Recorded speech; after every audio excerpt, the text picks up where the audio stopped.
叫以謙遜服從，選擇愛心之旅回應主恩。從擔心驚慌到無法逃避，往高空展翅乘風衝破，懼怕疑慮再現熱誠，靠主的帶領，同齊來歡欣宣講救恩。合力做見證，訓示萬民他真善美。讓你我以真摯，你我以心意全奉獻，齊高歌衷心讚美。同成為福音，主愛道理知音，許諾未來一生堅守信心。同前來更新，主內獻出身心，將這世代重燃，傳播真理，不捨不棄，誠鹽誠光，步向真光，同踏上主旨路途。若你我聽他說，無限關心要說，分享信仰，同齊來活福音，默默地傳福音，只想一生到處見證助人。誠心在心，無用懼怕，全心聖化。同成為福音，主愛道理知音，許諾未來一生堅守信心。同前來更新，主內獻出身心，將這世代重燃，傳播真理，不捨不棄，同行同心，奉獻一生。讓我跟你結伴行，心渴望完全地信賴交託，因主的聖化，全能傳得我主基督，令我走向至聖路。請你助我淨化，使我重生，做新的世代裏之星。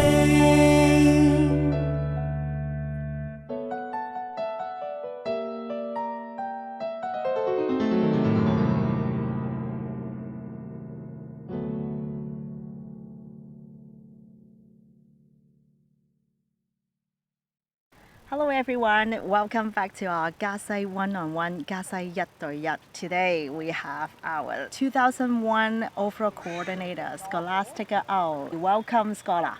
Hi everyone who's watching this. We know each other since Ever since I was born. because our parents are They are family friends.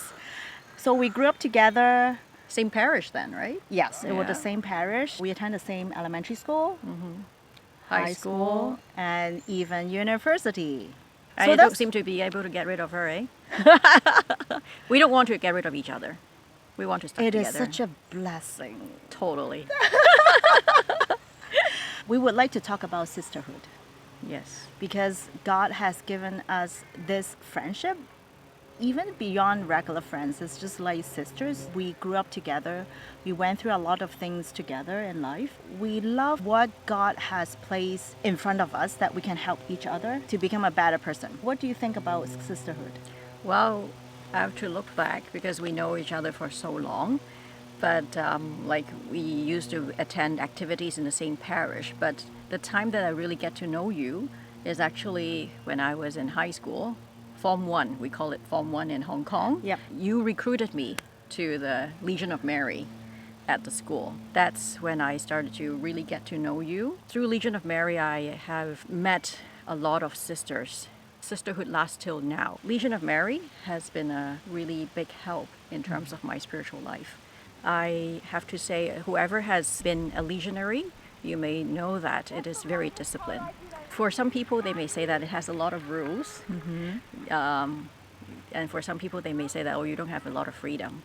Because every Friday, we have a meeting. We have weekly meetings. Weekly meetings, we have assignments that we have to fulfill, prayers that we have to recite every day. But to me, I think it has been really helpful, especially during those teenage years, to have that discipline, to let me figure out my day so I'm not dawdling. I know that I have to do all these tasks, and through these tasks, I'm learning to love God and to serve God, serve others. One thing most important thing that I learned through Legionary is sanctify oneself, sanctify others. This motto helps me a lot because if I'm not becoming holy, how can I evangelize and help my sisters to become holy? And that's exactly what you have done because you're so holy. I remember like in Form 1, everyone would say, oh, do you know Odilia? She's the president of this presidium and she's a very holy person. And I'm like, oh, okay, let me take a look. And wow, since then till now, I've been learning. Yeah, you have. I can't you have help helped but me a just lot. laugh. Because in reality, those who really know me knows that how imperfect I am. I'm only a sinner who loves God very much. This is one of the saints that I talked a lot about, that it's God's love and grace that enable us to be able to love Him back.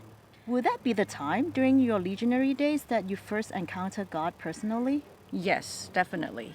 But I was watching the other interviews, and I understand that every time we talk about encountering with God, as I was preparing for this interview, I was thinking, okay, what are the encounters that I have with God? I have to say, like, thank God. I feel like every day, every moment I'm encountering with God.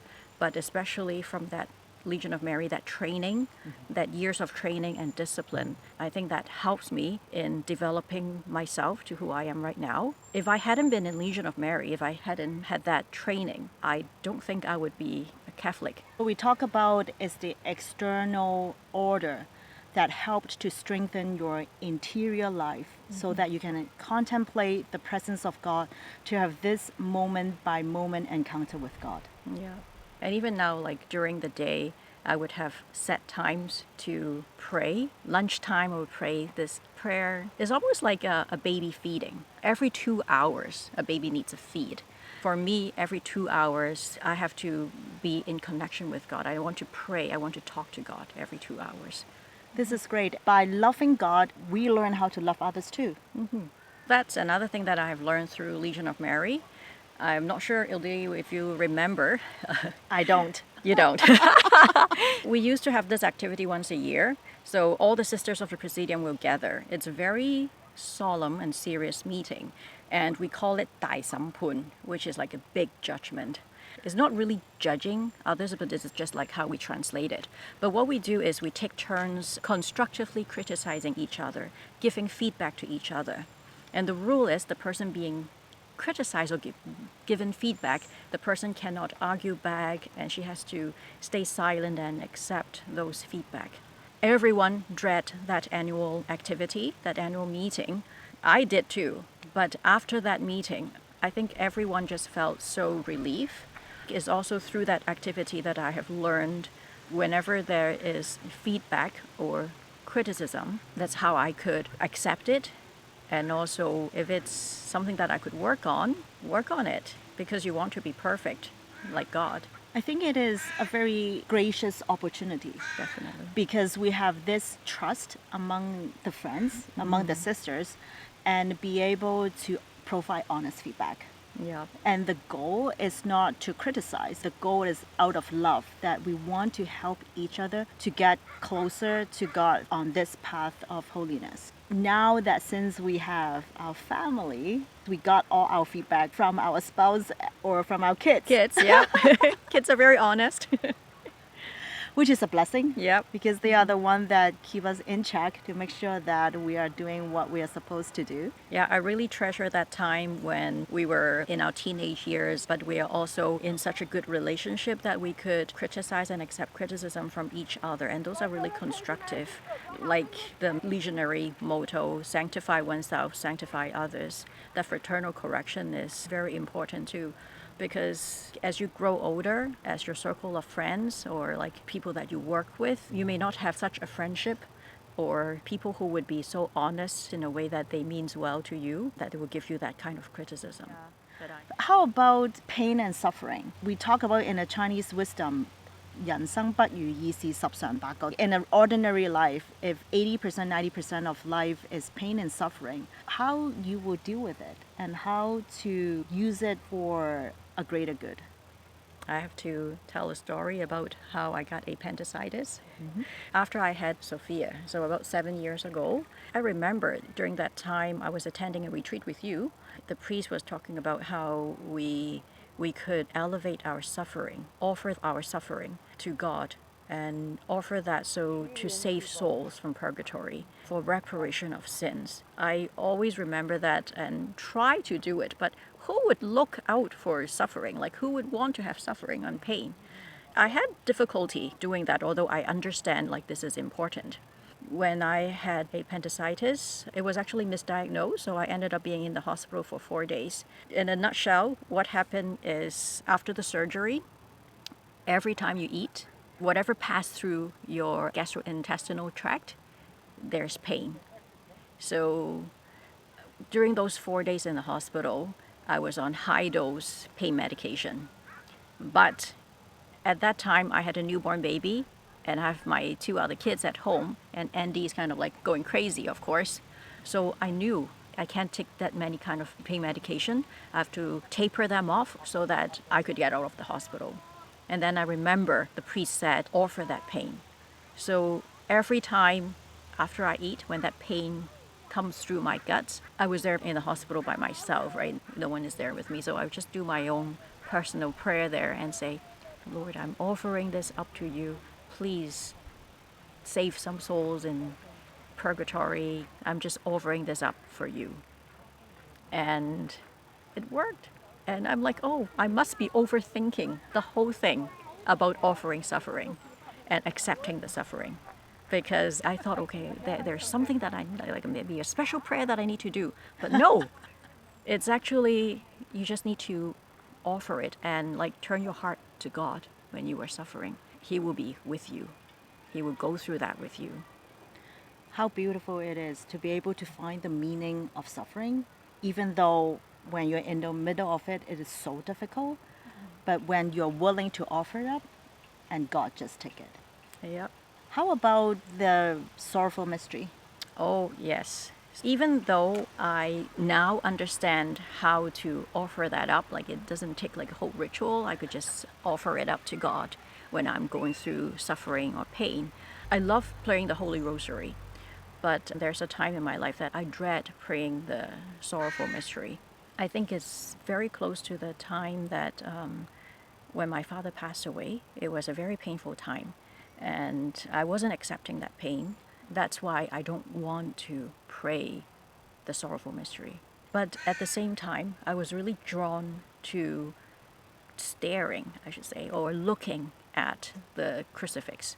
I would go to church and pray, and then I would just, like, for some reason, I was drawn to look at Jesus, look right at his eyes upon the cross. I don't know why at first, but then slowly, I think it's through the prompting of Holy Spirit, I just slowly start to realize that I have to embrace this cross, which Jesus is on, and also embrace the cross of my life, embrace that suffering. And then I started praying the sorrowful mystery again, especially the fourth mystery, carrying of the cross, when I really love that mystery because it reminds me, yes, there are lots of cross that we have in our lifetime, but if we embrace it, we start to love it, then that cross will be much easier. Jesus always say that he's with us. Even though there's a cross, he didn't say that he's going to take that cross away from us, but he says that he will be with us. He will be walking and carrying that cross with us. And this is very valuable to me. The realization will be to embrace the cross is easier than running away from it. Oh, yes, definitely. Because As you could long never as- run away from it. It would chase after you. As long as that is the cross that God gave us, right? Because a lot of time that we are creating troubles ourselves. Oh, yes. Yeah. Throughout the discovering of embracing the cross, looking up to Jesus for strength and for his grace and mercy, how does it help you to live out your family life better? Well, as you may know, kids is a blessing, but sometimes they could be a cross too. There are challenges here and there in terms of running a household and even running a Christian household, because our kids, whenever I think of it, they are facing a lot of attacks. The church is facing a lot of attacks right now, and in the future there may be even more. I found that our church is being persecuted all the time. So I have to teach the kids to be strong, be able to stand up for their faith. And that takes a lot of perseverance. In terms of acquiring that virtue of perseverance, going back to the training, the disciplined spiritual life, I found that those are the foundation that keeps our spiritual life, keeps our supernatural life alive, so that the fire within us is not going to go dim or go lukewarm. And I think that in order to persevere, it's love. Because it's the love of God and the love of our family that keep us going. Never get discouraged or disappointed or despair, but just keep trying, seeking God's help and praying to Him and asking other people for suggestions and advices and to move on. Yeah. So going back to the time that whenever I pray, even now whenever I pray, I'm so drawn to looking at the crucifix. That is suffering of God, but this is also the love, the symbol of love of God is Jesus on the cross. And I think you mentioned about Mel Gibson. Oh yeah, that image. I think some of you may have seen it on Facebook. It's from one of those Facebook feeds. There is a picture of Mel Gibson. I think it must be when he was filming The Passion of Christ with Jesus, the actor who is with the crown of thorns and all bloody. And I remember that post. The title of the post is, "This is me when I talk to Jesus about my suffering, my pain, or challenges in life." The relationship with Jesus, the encounter help us to be more united with Him. Even though going through the Paschal mystery down the cross, but then what we look forward is the hope of the resurrection. He Himself has already resurrected. So that gave us hope that we can hang on and keep trying. Yep. Thank you so much, Schola, for your time today, that we can spend the good time, Lakeside. a lakeside chat. What can we ask for? Yeah, very grateful. Thanks be to God for our sisterhood, the faith that we share, even extended through Gaside and now our family life, as well as any future endeavor that God may place on our plates. Thank you. Take care. Bye. 可愛耶穌，即聲死履行救贖，讓眾生得拯救，得增福。讚美耶穌於高天，讚美他愛永未變，願天主的名在各方也受彰顯。